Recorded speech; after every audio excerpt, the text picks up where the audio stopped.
Iran को मिल गया है एयर डिफेंस सिस्टम। जी हां, ईरान की एयर डिफेंस सिस्टम प्रणाली फिलहाल इतनी मजबूत नहीं है, लेकिन अब ईरान को एयर डिफेंस सिस्टम की नई प्रणाली मिल गई है। चीन ने ईरान को दे दिए हैं अपने एयर डिफेंस सिस्टम। मैं इसको माजरत के साथ खतरनाक नहीं बोल सकता, स्क्रीन पर देख लीजिए, ये है वो HQ-9B एयर डिफेंस सिस्टम। कहा जा रहा है लॉन्ग रेंज की surface to air missile system है, और ये उस वक्त जब जंग चल रही थी 12 डेज वॉर, ये डिफेंस सिस्टम, चीनी डिफेंस सिस्टम नहीं था ईरान के पास। अब तारीफ क्यों नहीं कर सकता, ये वही एयर डिफेंस सिस्टम है जिसे भारत ने पाकिस्तान के पास, ये जो मौजूद था भारत पाकिस्तान जंग के दौरान, इसको बड़े आराम से तबाह कर दिया था। तो इजराइल भी इसको आराम से तबाह कर सकता है। बात अलग है, ये कहने वाले ने कहा कि भाई गाड़ी कौन सी है डिपेंड नहीं करता कि ऑडी है या मारुति 800 है, चलाने वाले पर डिपेंड करता है कि कितने दिमाग से वो उसका इस्तेमाल कर रहा है और कैसे चला रहा है। देखना अब ये है कि इस एयर डिफेंस सिस्टम से ईरान की ताकत कितनी मजबूत होती है। लेकिन एक बात क्लियर है कि रूस ने ऐसे हथियार ईरान को नहीं दिए। अब तक Su-35 फाइटर जेट का जो वादा रूस ने किया था ईरान से, अभी तक उसने Su-35 रूस ने नहीं दिया है ईरान को, लेकिन चीन ने वादा किया। और चीन ने अब जो जंग के हालात बने हुए हैं, ऐसे हाल में चीन ने बिना किसी से डरे ईरान को एयर डिफेंस सिस्टम दे दिया है। बात चीन की आई है तो आपको बता दूं कि डोनाल्ड ट्रंप ने धमकी दी थी चीन को और मनाया और समझाया था कि आप ईरान से और रूस से तेल ना ले, जिस पर चाइना ने साफ साफ कह दिया है कि हम ईरान और रूस से तेल लेते रहेंगे। वहीं ईरान ने आधिकारिक तौर पर जंग के दौरान जो आखिरी हमला किया था कतर के एयरबेस पर, उसका एक AI जनरेटेड वीडियो जारी किया है, जब उसने 23 मिसाइल दागी थी अल उदैद एयरबेस जो कतर में है अमेरिका का। इसमें दिखाया गया है कि डोनाल्ड ट्रंप के बकवासपंथी के बाद ईरान ने हमले की तैयारी की, और उसके बाद कहानी कुछ यूं हुई कि एयरबेस का मंजर दिखाया जाता है। ईरान इस वीडियो में एयरबेस दिखा रहा है, वहां पर अमेरिकी सेना को भागते हुए, अपने जहाज़ों को वहां से हटाते हुए, बॉम्बर को वहां से निकालते हुए इस AI वीडियो से दिखाया है कि अमेरिकी फाइटर जेट उड़ाने वाले, बॉम्बर उड़ाने वाले किस तरह से कतर के एयरबेस को छोड़कर वहां से भागे और अपने जहाज़ों को वहां से हटाया। इसके बाद इस वीडियो के अंदर दिखाया गया है पूरे एयरबेस पे जो हलचल है, खाली पड़ा हुआ उसका एयर डिफेंस सिस्टम जो अमेरिका का तैनात है वो भी खामोश है। प्लानिंग दिखाई है कि किस तरह से प्लानिंग की जा रही है। डोनाल्ड ट्रंप टेंशन में है, अमेरिकी सेना टेंशन में है कि कहां हमला होगा, कैसे हमला होगा, ईरान अब क्या करेगा। इसमें दिखाया गया कि किस तरह से ईरान ने पूरी प्लानिंग करी, मिसाइलों को तैनात किया, कमांडर एक्टिव हुए। ये पूरा AI जनरेटेड है। तो कतर के अंदर जो अमेरिका का सैटेलाइट था उसको मेन टारगेट किया था ईरान ने, तो उसका प्रॉपर वीडियो जो AI है, कैसे ईरान ने हमला किया, वो सब कुछ इस वीडियो के अंदर दिखाया है। कैसे जमीन के अंदर से मिसाइल ईरान की निकली और कतर के अमेरिकी बेस पर गई और उसने अमेरिका के सैटेलाइट सिस्टम को तबाह कर दिया। ईरान ने अमेरिका को झटका भी दिया। कहा ईरान के विदेश मंत्री ने कि हम अमेरिका से डायरेक्ट बातचीत बिल्कुल नहीं करेंगे। साथ ही जो IAEA के इंस्पेक्टर ईरान आने वाले हैं, हम उनको अलाउ नहीं करेंगे कि वो हमारे न्यूक्लियर फैसिलिटी की जांच करें। जंग के दौरान ईरान को भी भारी नुकसान उठाना पड़ा था। उसकी एक सैटेलाइट इमेज आई है, यहाँ देखिए, छोटी सी इमेज ऊपर है, वो हमले से पहले है, और बड़ी जो इमेज आप देख रहे हैं वो हमले के बाद राख नजर आ रही है। ये ईरान का रडार था, ईरान की रडार साइट थी जिसे इजराइल ने हिट करके तबाह किया। वहीं ईरान ने फिर से दोहराया है कि हम पर जो हमला हुआ उसका जिम्मेदार अमेरिका है, लिहाजा हमें मुआवजा अमेरिका को देना होगा। उधर ईरान की मिसाइलों को रोकने में अमेरिका के तमाम और इजराइल के तमाम एयर डिफेंस सिस्टम फेल हुए। आपकी स्क्रीन पर ये David sling air defence system है। कहा जाता है ये इजराइल का खतरनाक एयर डिफेंस सिस्टम है, लेकिन ये डिफेंस सिस्टम भी ईरान की मिसाइलों को रोकने में फेल हुआ। तो जानकारी ये आ रही है कि इजराइल इस David sling air defence system को अपग्रेड कर रहा है। बड़ा खुलासा हुआ है, जो मूसाद के लिए अफगानी काम कर रहे थे और जो मूसाद के लिए ड्रोन अफगानी लोग बना रहे थे, जैसे कि मूसाद का कोई हेडक्वार्टर है ईरान के अंदर, फैक्ट्री है चुपके से चल रही है, वहाँ पैसों के लिए वो बेचारे अफगानी काम कर रहे थे कि भाई हमें तो तनख्वाह मिल रही है, हमें उससे क्या मतलब। लेकिन कहानी ये सामने आई है कि उनको ये भी नहीं पता था कि हम मूसाद के लिए काम कर रहे हैं, इजराइल के लिए काम कर रहे हैं या ईरान के लिए काम कर रहे हैं। यानी उनको अंधेरे में रख कर इजराइल ने उनसे गलत काम करवाया। वहीं ईरान के मेहराबाद के एयरपोर्ट के बेहद करीब एक धमाका हुआ, आग लगी। वजह ईरान नहीं बताएगा, वजह आपको भी पता है और हमको भी। उधर इस्फहान की भी तस्वीर आ रही है। ईरान के इस्फहान के शहर में भी आग लगी है और आग किसने लगाई है? मूसाद के अलावा कोई नहीं है। उधर ईरान ने तालिबान से मांग की है कि उन अफगानियों की लिस्ट हमें दीजिए जिन्होंने ब्रिटेन, इजराइल और अमेरिका की मदद की है। ये थी ईरान की अब तक की लेटेस्ट अपडेट। अब ये मिडिल ईस्ट की कुछ और जानकारी जो ताज़ा आई है। मेरे दोस्तों, इजराइल ने एज यूजुअल रोज की तरह लेबनान के सिविलियंस इलाके पर हमला किया, जिसमें एक लेबनीज की मौत हुई है। अब ये तस्वीर देखिए, गाजा में जो भूखे लोग मदद लेने के लिए अमेरिकी संस्था के पास गए तो इजराइल की मिलिट्री उनके ऊपर गोलियां चलाने लगी, जिसके बाद वो अपनी जान कुछ इस तरह से बचा रहे हैं। उधर हुतीज नहीं रुक रहे हैं। हुतीज ने एक बार फिर से इजराइल की तरफ मिसाइल दागी, जिसे इजराइल ने अपने आसमान में मार गिराया। यूएन के मुताबिक और गाजा की हेल्थ मिनिस्ट्री के मुताबिक इजराइल हर दिन 28 फिलिस्तीनी बच्चों को गोद के पालों को कत्ल कर रहा है। हालात कितने खराब हैं, बहुत ही खराब। नेतन्याहू के ऊपर करप्शन चार्जेस चल रहे थे, आप सभी को अच्छे से पता है, चल रहा है, पता है ना आपको। हाँ, अब कहानी में ट्विस्ट देखिए और आपको याद आएगा कुछ आपके मुल्क में कुछ ऐसा ही लगभग है। जो जज थी जो इस केस पर सुनवाई कर रही थी नेतन्याहू के मैटर पर, नेतन्याहू की सरकार ने उस जज को सस्पेंड कर दिया। वहीं इजराइल के जो पूर्व प्रधानमंत्री हैं, ये देखिए इंटरनेशनल मीडिया में, इजरायली मीडिया में उनका ये बयान चल रहा है, जिसमें वो कह रहे हैं कि गाजा के अंदर जो कुछ भी किया जा रहा है और नेतन्याहू की सरकार जो कर रही है वो अनजस्टिस है, वो अन्याय है, जुल्म है और उसका हमारी सिक्योरिटी से कोई लेना देना नहीं है।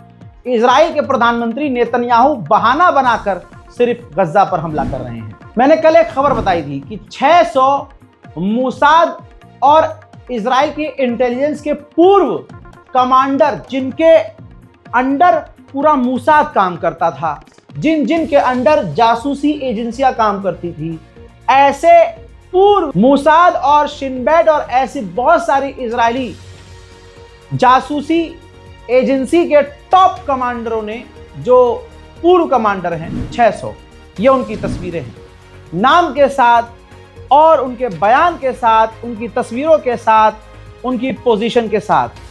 600 इजरायली मूसाद के हेड्स जो रहे हैं अब तक, सबने मांग की है इजराइल के प्रधानमंत्री से कि ये जो जंग चल रही है इसको इजराइल बंद कर दे। नेतन्याहू जो गाजा पर जुल्म कर रहा है इसको खत्म करना होगा। ये जस्टिफाई नहीं है, गाजा की हालत बुरी है और ये जबरदस्ती की एक लड़ाई है। इससे हमारे देश के लिए खतरा है, सिक्योरिटी को खतरा है और पूरी दुनिया में हमारा मुल्क इजराइल बदनाम हो रहा है। सिर्फ यही नहीं, 2400 इजरायली आर्टिस्ट ने, भारत के अंधभक्त नहीं है वो इजरायली ही हैं, 2400 इजरायली आर्टिस्ट ने सामूहिक तौर से मांग की है कि तुरंत गाजा में जंग बंदी हो। ठीक इसी तरह से इजराइल के पूर्व जनरल ने कह दिया है कि इजराइल जो गजा में कर रहा है वो जेनोसाइड है। सुन लीजिए। הפקודות שהממשלה נותנת היום לצבא הם פשע. צריך לקרוא לילד בשמו. לתת הוראה לירות על ילדים והורים רעבים שמחפשים פת לחם כי איזה שני מחבלי נוח'בה שומרים עליהם. זה פשע, זה רצח עם, זה מה जो तस्वीर गाजा से आई हैं जिगर को छलनी कर रही हैं। जहाज से मदद गिराते वक्त जो तस्वीर ली गई है ये देखिए, क्या तबाही का मंजर है। सब मकान आपको जले नजर आ रहे होंगे, राख नजर आ रहे हैं, खंडर नजर आ रहा है। जो इमारतें हैं बची कुछ ही आपको नजर आ रही है। ध्यान से आप देखें वीडियो को रोककर और जूम करके, ये इमारत नहीं, अब ये सिर्फ खंडर हैं। जो बड़ी बड़ी खूबसूरत इमारतें देखिए, कई जगह धुआं धुआं आपको नजर आ रहा होगा।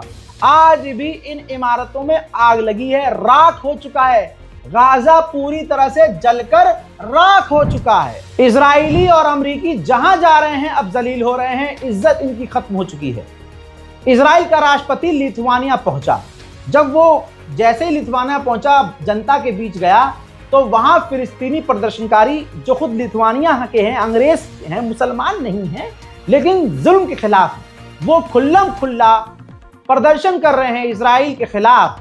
और बेशर्मी से, गिरे हुए मुंह से, उजड़ी हुई हवाइयां हैं चेहरे पर, और अगला राष्ट्रपति इजराइल का उनको इग्नोर कर रहा है बेशर्मी से। देखिए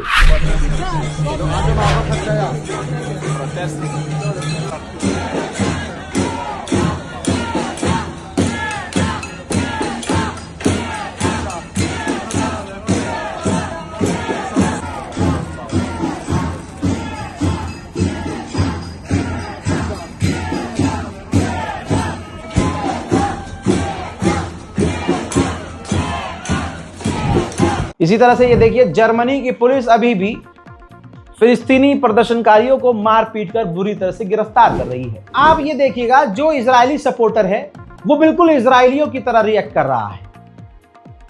आप देखिए, भारत में फिलिस्तीन का आप सपोर्ट करेंगे, अंधभक्त आपको जान से मारने की धमकी देंगे, जैसे वो उनका तीसरा बाप है नेतन्याहू। ऐसे ही ब्रिटेन में एक फिलिस्तीनी अंग्रेज समर्थक महिला को इजरायली समर्थक जान से मारने की धमकी दे रहा है।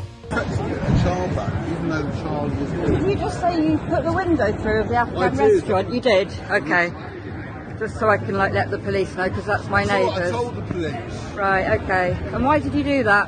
Because they're fucking bastards and they keep everyone awake at night. And you think that's a reasonable, you think that's a reasonable excuse to vandalise? And I heard you. Take you out, you bitch. I'm gonna wipe you out, you fucking cunt. She shouldn't have picked on me. She picked on the wrong fucking person. You stupid bitch. वहीं Gaza के अंदर भुखमरी से हाल क्या है आपको पता है। उधर इजराइल ने 22,000 मदद के जो ट्रक आए हुए हैं उन्हें ब्लॉक करके रखा हुआ है, गाजा के अंदर जाने नहीं दे रहा है। हजरात, एक इजरायली के बारे में बार बार अपडेट दे रहा हूं कि उसने एक अमरीकी नौजवान का कत्ल कर दिया, यह सोच के कि ये फिलिस्तीनी है। फिर उसको गिरफ्तार किया गया, कुछ घंटे के बाद उसको जेल से निकालकर हाउस अरेस्ट कर दिया गया। फिर कुछ देर बाद, कुछ घंटे के बाद उसको, मैंने जैसे कहा था कि इसको घर से भी रिहाई मिल जाएगी। काय का हाउस अरेस्ट भाई। अब वो हाउस अरेस्ट से रिहा हुआ और अब वो, ये तस्वीर देखिए, अब वो फिलिस्तीनी इलाके में वापस आ चुका है। अब वो क्या करेगा मुझे बताने की जरूरत नहीं है, आपको दिमाग पे जोर डालने की जरूरत नहीं है। इजराइल की सरकार ने अपने आम लोगों को भी हैवान बना दिया है। मुसलमानों के हाथों से हमारा पहला किबला बैतुल मुकद्दस निकल चुका है। रोज की तरह ये देखिए, भारी तादाद में यहूदी दिन रात सुबह शाम बैतुल मुकद्दस में जा रहे हैं, मस्जिद अल-अक्सा में जा रहे हैं, लेकिन मुसलमानों का जाना वहां बैन है। गजा और मिडिल ईस्ट के मुद्दे पर हफ्ते में दूसरी बार रूस के राष्ट्रपति पुतिन ने नेतन्याहू से फोन पर बात की है। फिलिस्तीन के वेस्ट बैंक के इलाके की कुछ तस्वीरें हैं, ये देखिए। वेस्ट बैंक है, ये गाजा नहीं है, लेकिन वेस्ट बैंक अब गाजा से अलग नहीं दिख रहा है। इजराइल की मिलिट्री ने फिलिस्तीनियों के घरों में आग लगा दी, कई जगह ऐसा किया कि उनके मकान को गिरा दिया और फिर मलबे में ही आग लगा दी। जितनी हैवानियत हो सकती है, जितना गंदपन हो सकता है, इजराइल सब कुछ कर रहा है। उधर फिलिस्तीनी इलाकों में घुसने के बाद ये देखिए, दीवारों पर इजरायली सेटलर्स अरब के मुसलमानों के खिलाफ, यानी अरब के खिलाफ बातें लिख रहे हैं, नारे लिख रहे हैं, गालियां लिख रहे हैं और इस तरह से रोज फिलिस्तीनियों को परेशान कर रहे हैं। वहीं ये देखिए, गाजा के अंदर जो बमुश्किल कोई ट्रक जा भी रहा है मदद का, तो इजराइल के सेटलर्स उसे रोक रहे हैं। ग्रीस की राजधानी एथेंस है, शहर है बहुत बड़ा। ग्रीस बहुत बड़ा देश है भाई। तो ग्रीस में मौजूद जो इजराइल का एम्बेसडर है, उसके सामने एक मामला गया कि ग्रीस में ही एक दीवार पर किसी फिलिस्तीनी समर्थक ने इजराइल के खिलाफ पेंटिंग बना दी। तो इजराइल का जो एम्बेसडर ग्रीस में वो भड़क गया और उसने ग्रीस की सरकार से कहा कि ग्रीस की सरकार ऐसे फिलिस्तीनियों के खिलाफ कुछ कदम क्यों नहीं उठाती है, ये सब क्या चल रहा है, इजराइल के सपोर्ट में कुछ करती क्यों नहीं है ग्रीस की सरकार। तो जो ग्रीस की राजधानी एथेंस के मेयर हैं इन्होंने कहा हमें ज्ञान मत पेलो, तुम हमें इंसानियत का, मानवता का ज्ञान मत दो, जबकि तुम खुद गाजा के अंदर सिविलियंस को कत्ल कर रहे हो। इजराइल ने 2-3 फ्लोटिला जो समुद्री नाव आई मदद लेकर सबको रोक लिया, लेकिन अब तैयारी हो रही है कि भारी तादाद में कई सारी फ्लोटिला एक साथ गाजा की तरफ भेजी जाए। उधर अमेरिका और अमेरिका का सगा भाई सऊदी अरब दोनों ने व्हाइट हाउस में डिफेंस की हाई लेवल की मीटिंग की है। तो आप समझ सकते हैं सऊदी अरब जरूर गया होगा अमेरिका की चाटने, क्या आपने इतने एयर डिफेंस सिस्टम दिए हैं मामू, इसीलिए तो हम आपके साथ हैं। और वो अमेरिका बुलाएगा तो सऊदी जाएगा नहीं, अरे कपड़ा उतार के नंगा लेट जाएगा। सऊदी की सरकार ऐसी है। और व्हाइट हाउस में सऊदी अरब और अमेरिका की डिफेंस की हाई लेवल की मीटिंग इस बात की दलील है कि आने वाले समय में कुछ ही दिनों में ईरान और इजराइल की जंग होगी और ईरान पानी पिला देगा। तो ऐसे में सऊदी अरब को मना रहा होगा अमेरिका, हाँ जी हमने आपको इतने एयर डिफेंस सिस्टम, इतने हथियार दिए हैं, अरे रोकोगे ना ईरान की मिसाइलें। इसके अलावा और क्या बात करेगा सऊदी अरब से, वो भी अमेरिका। उधर तुर्की की इंटेलिजेंस ने, कई सारे ग्रुप ने अपनी गवर्नमेंट से कहा है, तुर्की गवर्नमेंट से कहा है कि हमें अपने डिफेंस सिस्टम को मजबूत करना होगा, अपने आप हमारे लिए खुद के लिए डिफेंस सिस्टम और मिसाइल और बड़े लेवल के हथियार बनाने होंगे, क्योंकि इजराइल का इरादा अच्छा नहीं है। तो दोस्तों गाजा और फिलिस्तीन की मदद के लिए इस बारकोड का इस्तेमाल जरूर कीजिएगा, नाम आएगा अली रजा।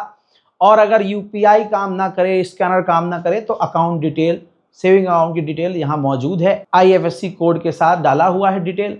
आप मेहरबानी करके मदद के लिए आगे आइए, चैनल को सब्सक्राइब कीजिए, दुआओं में याद रखिए, पूरी दुनिया के लिए दुआ कीजिए कि कोई भी हो, हिंदू, मुस्लिम, सिख, ईसाई, कोई भी, यहाँ तक कि जो यहूदी भी हैं, उनके भी दिल में आ जाए कि भाई ये जंग खुरेजी, ये नफ़रत ख़त्म हो जाए तो दुनिया ज़्यादा बेहतर होगी। दुआ कीजिए, रिपोर्ट को शेयर कीजिए। जय हिंद।